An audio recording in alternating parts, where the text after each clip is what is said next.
السلام عليكم ورحمة الله وبركاته. السلام عليكم ورحمة الله وبركاته. وأنا محمد محمد إبراهيم. maanta waxaan rabaa inaan ii faa'iideeyo sida hacker loogu sameeyo internet meel walba oo aad ka dhowdahay saad u isticmaashid.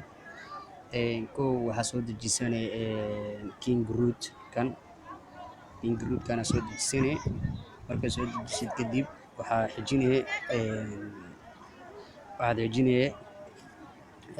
xijinaya WebWS connect-gana soo dejinaya asigana. kadib waxaa soo dejinaya Perfect-ka ku qoran tahay. Kow marka aad saddexdaas soo dejisid waa inaad tagtaa King-Root-ka caadiga ah inaad tagtaa. waa inaad ku dhufataa King-Root-ka, waa inaad saas yeeshaa. kadib waa waday koraa u soconee. marka kor u socotid ilaa waxaa geynaya 100 tigtaas amba excellent kuu soo qoraa. markuu kuu soo qoro saas u shaqeeyo,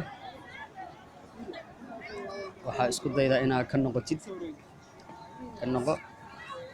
waa inaad tagtaa haddana waa inaad tagtaa Perfect-kan.